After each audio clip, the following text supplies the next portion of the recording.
You have to control your W manually. There's a way you can do it. If he's able to create, just get through first 10 minutes of his laning phase, 15 minutes of his laning phase, he could be in a really good spot come mid game to take advantage of Wraith Archie on this Darius pick. So yeah, I like the draft from SoftHawks. I'm just terrified of Diana Yasuo in combination with Darius and topside. Their topside's going to be so strong after 6. Like it's pretty scary. It's pretty scary. It's really scary. Once in the post-game interview after their loss to Sengoku on Wednesday, was talking about how strong he thought the Burning Core topside was, and questioning why they went for the Smite Janna when he felt like that was really the one part of the map that they can play consistently towards. And it's been a bit of a 180 here, Oak. We've got a lot of champions with agency, a lot of champions that are going to be able to scale a little bit as well into those later stages and be real carries for the Burning Core side. They've gone back to what they love, and that's Darius. That's killing people. That's murdering it up in the high street. It's fair enough. It's fair enough. Yeah, anyway, so Diana gets spotted out on the red buff start. So that means as they spot her out on the start, they also know what clear she's going to be opting into, because they're going to see her moving towards her Krugs as well, which means whilst Marble and this bot side are going to play a little bit safe just for that potential level 3 coming in around that 215, 230 mark, if they know that she doesn't appear bot side, very likely opting towards that full clear, and Blank can hopefully play around that effectively and try and get a little bit of space in lanes before Diana pops up. Now, Diana not very high gank ability in the early game, really waiting on that level 6 mark. So there's a little bit of space. There's a little bit of trading the bot side. Yeah, there's a little bit of space for Blank to try and create a little bit of pressure in lanes, maybe burn some summoners, even look for a kill if Burning Core's top side are playing too aggressively before Diana really gets on board. And I'd like to see Blank get a kill, because as it stands in the LJL this spring, I know it's only been 3 games, but he's only had 1 so far. No. And you know, it's really weird because we expected him to be performing so well. I mean, this player, everybody knows who Blank is, right? And whilst he might have dropped off slightly, I think I personally had really high hopes from coming to this bit. So yeah, disappointing. Maybe this will be the game to turn around. Yeah, going from being a world champion to losing to Axis is not the best fit. It's not the best sort of trajectory for you, but you know, I think it's fair to be critical of him. Should be playing better. We do expect more. Dice on this Yasuo, very exciting pick. Is a sort of player that likes to go towards these more aggressive champions. He's played the likes of the Silas. He's played the likes of the Tryndamere. Oh, go on. Please continue your point before I make a stupid point myself. Go on. I might be forced to stop here by Blank because he lands the resonating strike down onto Flawless, but isn't going to opt to take it. It's good shadowing. We know that the Darius has a lot of pressure in the early game, so preventing it getting on top of that Gwen early on is always going to be good for you. Dasher actually trading aggressively with Dicey here, throws out the Orb of Deception. Ignites dropped by both mid laners, but neither finds the kill. Flashes are available, but Flawless will just turn up to shove in this wave and let Dice safely reset. Yeah, I think it looked like Dasher was really close to solo kill there, but I want to emphasize how close Dice was also to a solo kill. Yep. One flash EQ would have been enough to pick up the kill on Ahri there, so really scary. With Lee Sin opting into that full clear on top side, we saw him point out try to pick off Flawless doing that gank in the top side, but Flawless has come largely ahead in here, grabbing both scuttles, and on top of that, this leads directly back into the bot side clear. So Flawless getting a really clean path to get level 6 as early as possible, and Blank looking not lost, but he's just trying to find himself at the moment. He's going through some self-healing. Yeah, I think a lot of members of the Hawks are sort of doing that right now. Didn't expect to get off to as slow a start as they have done, but there's always an opportunity to start bringing it back. Flawless getting that farm, that lead, wants to get towards that level 6 as quickly as possible, like you mentioned, because that's when the Yasuo-Diana combo comes online. That's when it becomes really disgusting, and that's where Dasher is going to have to play oh so carefully. Yes, he's got the Spirit Rush. Yes, he's got the flashes, but that engage is probably quicker than both of those. Yeah, Dice's earlier aggression onto Dasher, I kind of understand it now. I think trying to fish out that flash as early as possible to Dasher can be really good for ensuring that level 6 comes in really hard and fast for this down the Yasuo. They can immediately look to force Dasher off a potential time to get a kill. This is cheeky from Reiner. This is very cheeky. Obviously, no eat for Fujimoto. He gets that at level 6. Yuhi with a brilliant flash away. You're going to feel bad burning that summoner spell, but burning it keeps you alive. Rayfaki forced to flash out as Blank doesn't quite connect with the Sonic Wave. So ultimately, just a couple of flashes from Burning Core. Not too big for these lanes as a whole, as Flawless is going to get spotted out on this top side, and we'll see if Blank decides to opt back in for a potential 2v2, if they're just going to chill. He does. He gets a trigger that he knows he smells something. Smells wards, Oak. Yeah. They're smelly, man. They stink. They stink. Especially the pink ones. Oh, no. Oh, yeah, no. Ooh. A little bit sweet and weird. I do want to say, though, Yuhi, I don't think he flashes that last summer.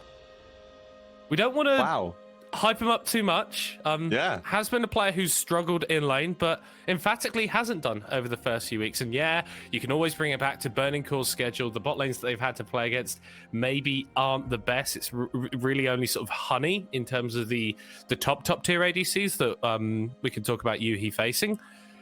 But even against lower tier opposition last split, he was struggling. So it's nice to see a little bit of growth for him. It's good to see that Burning Core have kept the faith, stuck with him, and hopefully it continues to pay dividends. Yeah, I mean, we've seen players adapt, especially when shot calling changes within teams. Suddenly players can decide, I mean, we don't know how much Yuhi was contributing to shot calling, and that can really hurt your micro choices. But maybe, now that there's a little bit of pressure off, now that the team's performing better, we can focus on just being mechanically decent, which can be really big for enabling the team to play as a whole. So yeah, we're happy to see it. I'll hope Yuhi continues his better play this split, because watching Burning Core's been really fun so far. It's definitely not like last season. Oh, Dash, Flawless. Not quite in range there. He was definitely looking for that. Rayfaki roaming towards this mid lane as well. Burning Core have identified that Dasher is the main carry for this Hawks side, and they want to shut him down as much as possible, but that is easier said than done. Yeah, I think even if they aren't able to pick up these skills, especially with Dasher having the ultimate available, it's quite difficult to, especially if, Dasher's not going to be found in lethal point anytime soon. They have to burn that ultimate and the flash to really find any possibility for a kill. But they can use the pressure of the Moonfall Last Breath combo to set up for these objectives. And so I'm hoping we see this top side either rotate towards Herald sooner rather than later, or potentially make their way down to this Drake, because it is Infernal Drake, a nice easy Drake to start off with, and could be really nice to set up for your early game.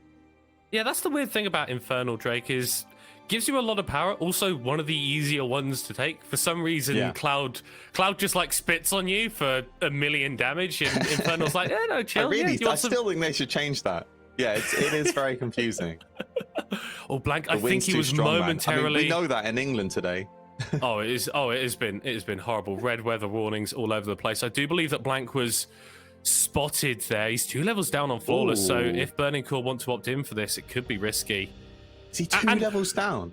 Is that just through clearing? This is just through clearing. Flawless hasn't connected on any of these ganks yet. Might do one in the mid lane here, but again, Dasher playing just out of range. Dice going forward though, does land that EQ knockup, but Charmed so can't get the last breath off. This is why this guy's so good, but Dasher oversteps and Dice punishes him for the kill. Rayfaki now engaged in a 1v2 in the top side. Sonic Wave, resonating strike, and Kanatu picks up a response. Ultimately kill trades there, but the big thing is Dasher dashed back in, completely no vision to support that at all. The over aggression really quickly punished out there. Flawless immediately flash Moonfall to pick up that kill. So whilst it's a 1-for-1 for Burning Core, already seeing this combo come into fruition. Yeah, trade of ultimates there in the bot lane.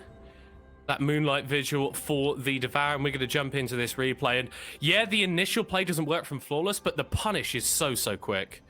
Yeah, I think that's Dice even doing a really good job to try and pick this off. And we see, actually, interestingly, I don't know why Dasher fell for that. He saw Flawless in the mid lane and went, I'll just go back in for some cheeky poke, and immediately Flawless is like, no, you're not doing that. And then we get to see the kill in the top lane. And Rayfaki trying to play to his limits just a little bit there. I think he was trying to look for those passive stacks for a potential 1v2. Darius has well known for that, but isn't able to find it. So And I at can least he kind doesn't of burn too much. He has his flash up still for any potential future fighting. He doesn't burn the ultimate as well, whereas both Blank and Kanata use the ultimate. Well, Hawks losing out pressure in the mid lane, but are still going to be able to convert it into a Herald on this top side. Flawless will just trade it for that Infernal Drake. A very late take on the Infernal Drake as TP bot lane. Kinatu coming down here. We are actually being engaged in a lane swap right now, trying to funnel as much gold onto Marble on this Aphelios. Yeah, interesting. I'm wondering if Burning Core are going to opt into the lane swap, or if they're going to try and rotate their bot lane into top side. They choose to match it instead. I guess maybe they feel there might be a little bit of difficulty and that they want to get their Darius in that even matchup once again. They really want to try and push him through the lane bully that he is. So they're just going to opt into it, which means Marble and Blank going to pick up a couple of plates here. And I don't know if Burning Core are going to have a response, especially with that Herald being picked up now. Suddenly there could be a couple of first tower angles for SoftBank Hawk. Yeah, potentially. It was 4 members from Burning Core moving up towards that top side, which is going to give Dasher a bit of free time to shove in the mid lane, and maybe he can look for something himself. It's been a bit of a tepid game, if I'm perfectly honest. I think both of these teams have had their issues with getting stuff done in the early game. Well, I think that's possibly a problem that we can attribute to a lot of teams in the LJL, is that the proactivity in the sort of first 10, 15, maybe even 20 minutes hasn't really been there a lot of the time. And it's especially for Burning Core, it seems like they've opted into that. I think, well, both sides have opted into it. We've seen the Darius specifically come out from Burning Core, which screams to me early game access for this team. But Lee Sin also, Blank on the Lee Sin, 1 assist, 12 minutes in. And as you mentioned, just a level that just EXP down in this jungle matchup where, you know, Burning Core relatively just opted into just a farming jungler and just done exactly that and come out advantage state from it. Obviously the meta now diverging a little bit from last season, a lot more long-winded, which is why we're seeing new picks pop up like the Victor, which is now so strong. But yeah, interesting.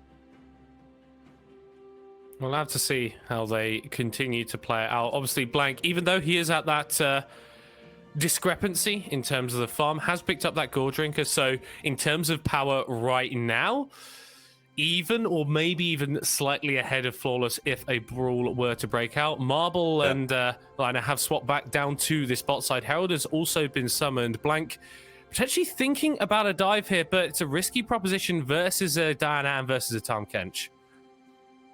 Indeed. Alongside that, Diana, whilst not on this mythic yet, does have the stopwatch available, which means that both disengage and initial engage options are so much easier for this Diana. You can just dash in, Moonfall immediately. Zonya's Dasher not be caught out. Okay, so flash exchanged for the ultimate from Ari there. Okay. I mean, this definitely gives it gives Blank a lot more angles to try and aggress in this in the center of the map here. So yeah, just some small back and forths. Honestly, not really exciting me, but hopefully we'll get some more.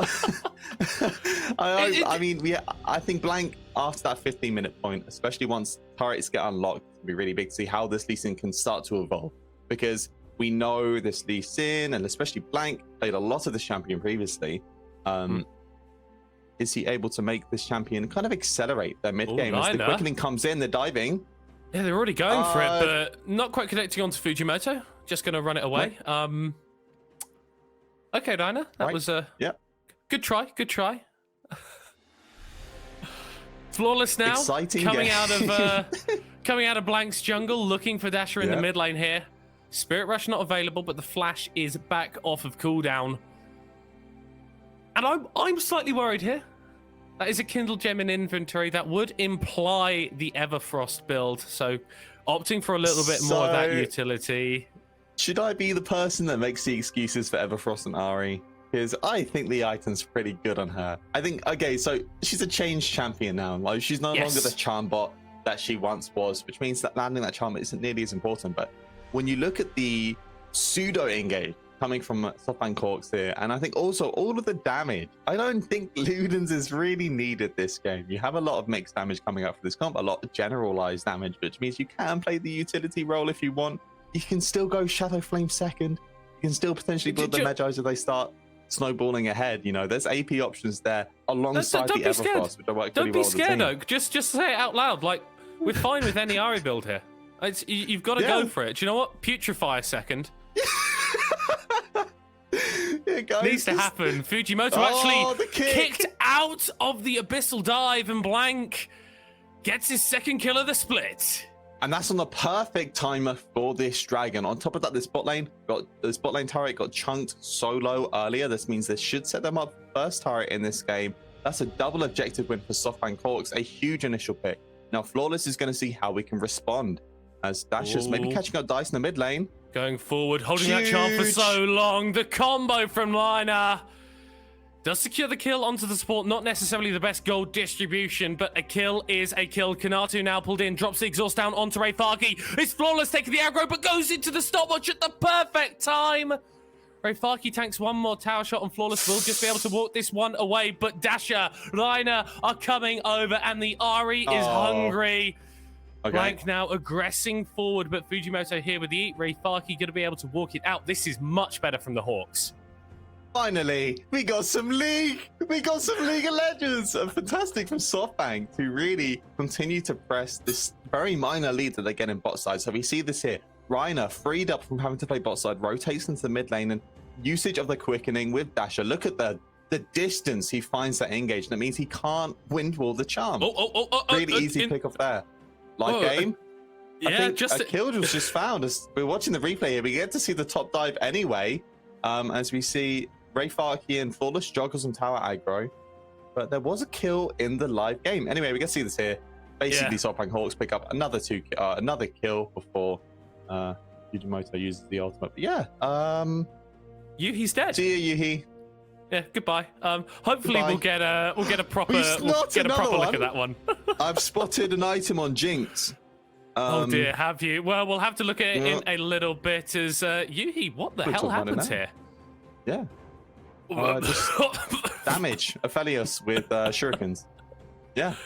Okay. And that's exactly the sort of thing that we wanted to see from Marble. These proactive, these aggressive plays. He's been an AD carry that we've been hyping up and haven't seen perform just yet.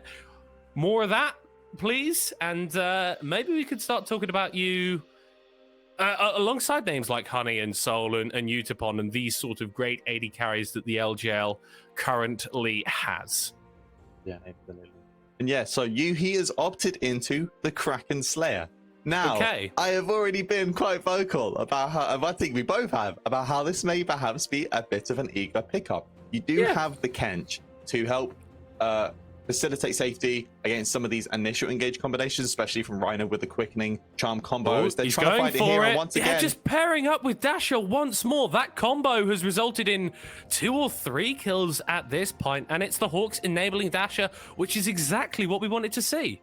And Burning Core are looking really lost at the moment. They're not pairing up, as we're mentioning. So Burning Core, or SoftBank even, Reiner immediately freed from this lane. And we talked about it briefly. As soon as these turrets get broken down, how are SoftBank going to start to pair up these combos together? They do it perfectly here, whereas Burning Core, Fujimoto doesn't seem to be in the right place to facilitate his team with any of these aggressive plays. And it's really hurting them. And it's why they're now 2k gold down. But Rayfaki, Darius time, he's trying to find a solo kill. Yeah, but Dasher is here, Blank's around as well. It's not going to end well for you there, buddy. And it's another kill on that Ari. Everfrost crucial in picking that one up. Top lane tower gonna be the Nats focused here, and that's all 3 of the outer towers taken by the HAWKS, which is so impressive considering this is one of the teams that has the lowest towers taken per game, 0.7. Before this one, only 2 towers taken in total throughout the split so far, and they've already taken more than that this game. Yeah, they've been cleaning house for these tier 1s, taking them really on point in terms of their rotations. They get the bot one first, the first gold onto the Aphelios, onto Marvel, which then enables that solo kill into mid. They pick up the mid turret, and finally that open space means they extend their vision line, then they get to play through top side as Rayfaki over aggresses. Really clean coming up from SoftBank HAWKS right now. I'm enjoying this a lot. We're going to be looking towards next objective, second Drake for this team, alongside a potential early Baron, because looking at the DPS from HAWKS here, really high, and this gives them the opportunity to, if they can set up the vision around this Baron, look for a potential 21, 22-minute Baron very, very easily, so long as Aphelios is on the right guns. And the thing is as well, they've got so much pick potential with this Ahri, with this Lee Sin, with this Rakan, that you can opt into those plays, and you just need to take out one person, and then all of a sudden the Baron is free. In the top side, Dice will be able to take down that outer tier 1, but it's responded to with the tier 2 in mid. Kinatu looking to split push on this bot side as well. The Drake is spawning in 15 seconds, but I don't think that's going to be the immediate focus for the Hawks here. More concerned with picking up some of this standing gold. Yeah, they really want to snowball through as much gold as possible. And by the way, we have seen a couple more key itemization pickups from Hawks. Big ones being double pen coming from the carries. Collector picked up by Marble, as well as a Shadow Flame second from Dasher. So they're opting into damage points if possible. They really want to be blowing up the squishies. And we look Super Mega Death Rocket. Not quite in time there. Very close though. Would have been on the right timer too. Unlucky for Yuhi. Yeah, looking at how easy it is to get damage on some of the carries. You know, that both Flawless and Dice very, very squishy right now. I'm loving the itemization coming out so far, and hopefully going to be able to continue using it. Yeah. So, Everfrost, real quick, they're against 4 melees. That's all I'm going to say. It's got good use here. Fair enough, fair enough. I can respect it. I can respect it. That's my final point in it all. We won't talk about it anymore. We'll just leave it lie. Hawks, 3,000k, or 3,000k? No, that's a bit too much. 3,000 gold in the lead. Ooh.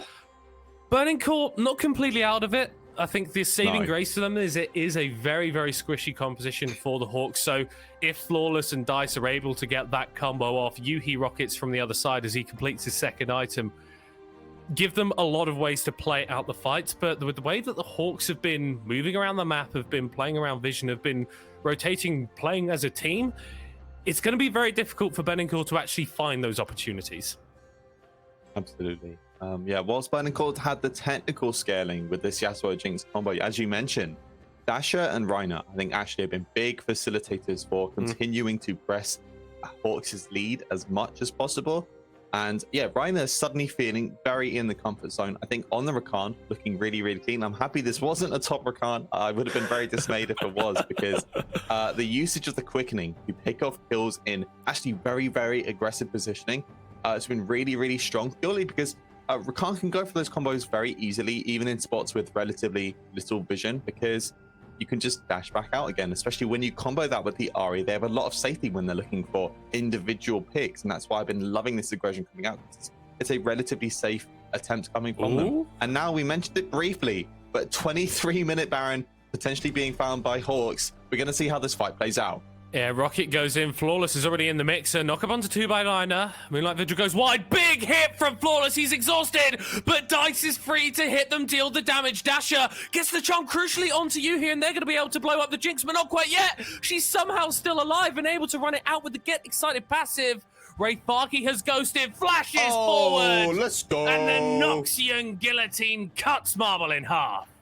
Fantastic initial engage, and they get to hopefully look towards this Baron themselves. On top of that, it looks like, I don't know if Wraithbarky should be opting towards help the DPS here, but a big result here for Burning Core. Get to pick off 3 kills, which is another couple of shutdowns as well. It looks like Wraithbarky going to try and continue this by stopping Blank from getting the Baron, and Baron picks up for Burning Core. Fantastic. This should result in a lot of this standing gold being unlocked off the map, and now Burning Core, that gold deficit minimalized. Yeah, SoftBank Hawks have had some issues with Barons in the past. They've looked good so far, but it really, really did not turn out for them here.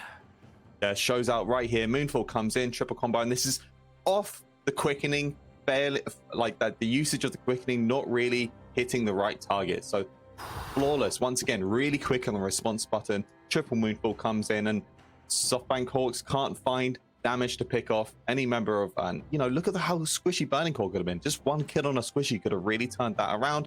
Weren't able to do it, and now 800 gold for Burning Core, and they're going to continue to get a little bit more gold as hopefully they unlock this top bot lane tier 1, and this also means that now they could even be looking to secure second Drake for themselves. Yeah, Burning Core have done a really good job of handling how aggressive SoftBanks have been, and I think ultimately plays through Fujimoto finally being in the right place. Everfrost used their by Dasher onto Flawless as Burning Cure with this Baron buff are going to be able to secure the mid priority. The Hawks not giving it up though. They don't want this tower to fall for free. They know that with a composition with so much instant pick potential from this Diana Yasuo, you really do not want to be in a position where you're having to fight for vision in your own jungle. Cloud Drake is going to be up in 30 seconds time. If Hawks get this, it would put them on soul point, which is nice. Not too much damage provided to you by that soul, but the extra maneuverability can be so useful. It seems like Rakans are just getting just god tier souls every single game. It's only Cloud Soul for them, and Cloud Soul is so good with Rakan. I'm sure Hawks are going to be really fishing for this one if possible, because both Ari and Rakan love this soul bar. Yeah. Really do. Mid lane tower just staying alive for now, but with the position that Hawks find themselves in, trying to contest this Drake would be a little bit optimistic. Blank is just going to recall in the tribe bush there, and I think it's important to see how Burning Core are actually going to be able to push this one forward, because the early game didn't look too strong for them. They've started to scale. They've got 2 items on the Yasuo, 2 items on the Diana as well. They're in a decent point of strength. And I do just want to say a little something, Oak. Dasher went very far forward in that team fight. He went very aggressive. True. Lands the charm onto Yuhi, but then didn't quite have enough damage to finish him off. And I feel like if there was maybe a Ludens in that build, then... Yes. You know what? Very true. Perhaps Ludens would have been the difference there. Maybe dashing into 4 people does work if you itemize correctly.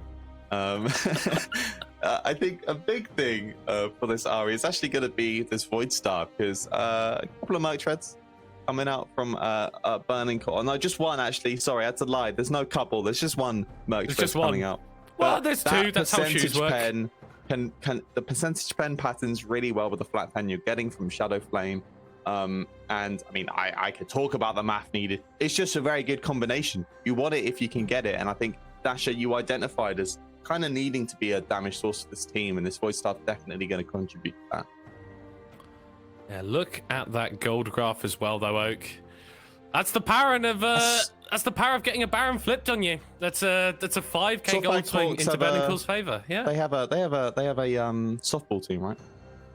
Softball, baseball, I think. They have a baseball team, right? So yeah, I guess you could say that gold lead was a bit of a swing and a miss.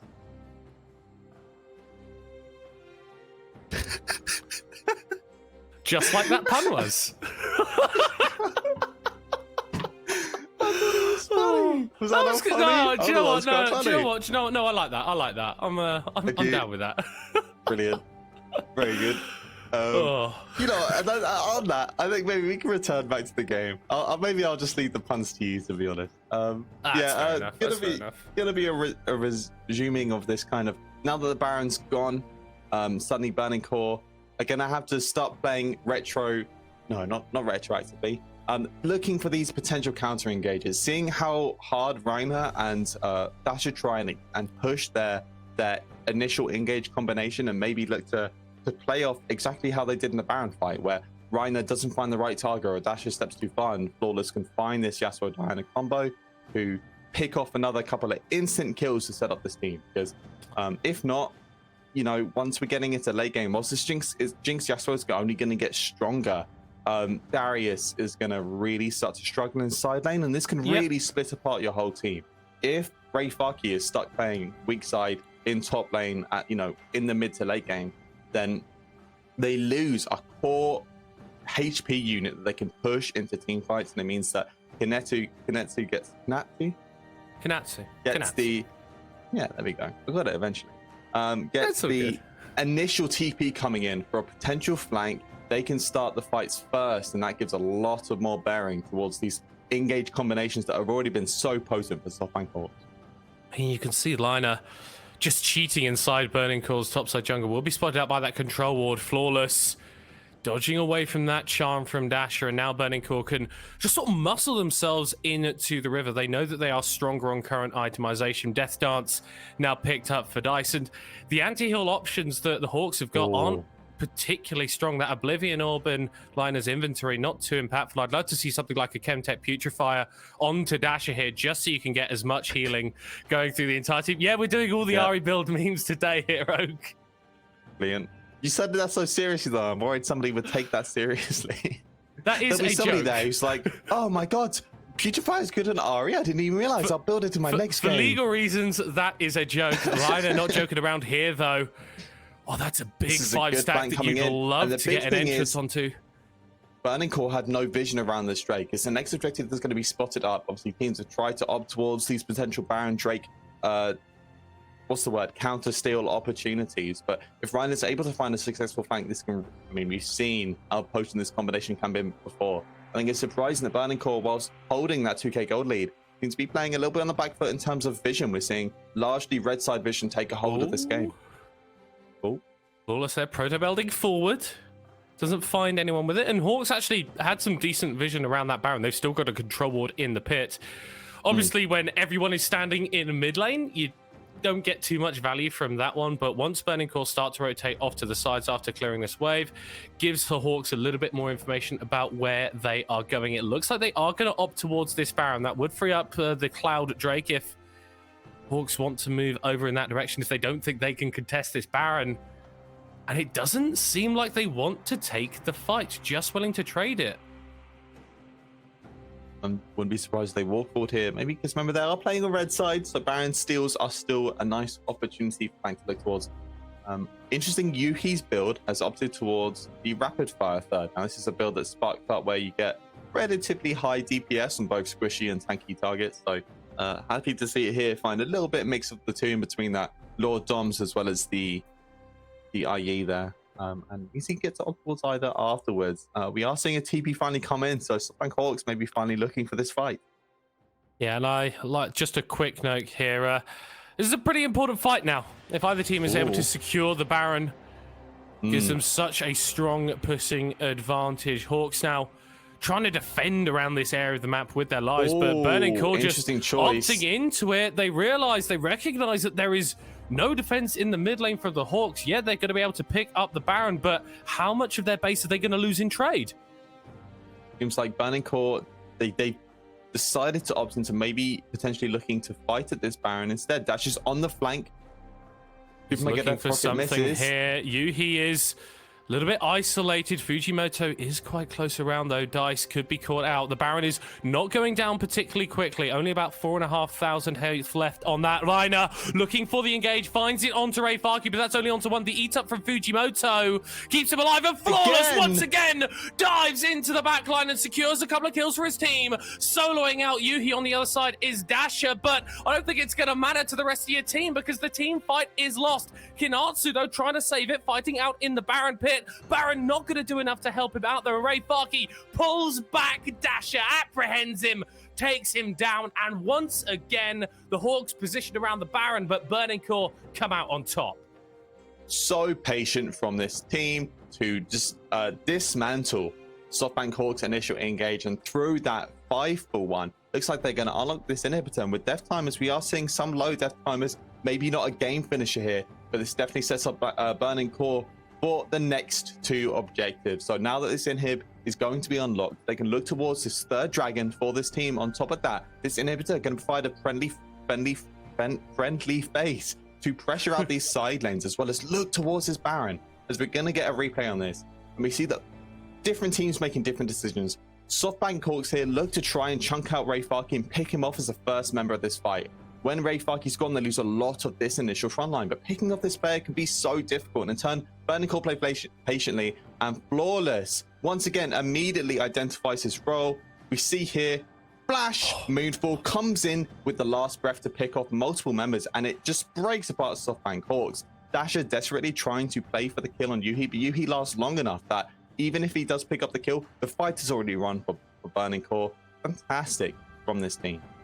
Yeah, Kinatsu was trying to do his best in the pit, but he wasn't able to make it happen. And honestly, Dash's positioning and the way that the Hawks ended up playing out that fight felt very emblematic. It felt very representative of their season so far, right? Dasher trying to do as much as he can on the backside, picks up a kill, but then he looks around and sees that there is no team around him. Kinatsu attempting to do as much damage as he could as well, but ultimately not enough in the end. And Burning Core find themselves at Soul Point with this Baron still on for another minute. Mid lane inhibitor. Those super minions are going to be pushing through as well, and this is more free gold on top of this Yasuo, on top of this Diana. Flawless every time he rocket belts forward. It is blowing cooldowns on the Hawks. Dasher looking for flanks here onto Fujimoto. We'll take the Tahm Kench to 2/3 HP, but he's just going to be able to heal that through with the eat coming through there. Saves his AD carry, and Blank doesn't find the engage. The Moonlight Vigil is good, but another 3-man Moonfall, and despite Dasher doing everything that he can, despite Kinatu diving in, it's not going to be enough. Once again, the Ahri is going to be the last member of the Hawks to fall. I don't think they even care about chasing this kill. The base is wide open, and Burning Core, after losing on Wednesday in a little bit of an atypical fashion, coming back strong once again and will put Hawks in the dirt, clipping their wings and putting themselves to 3-1. And how good does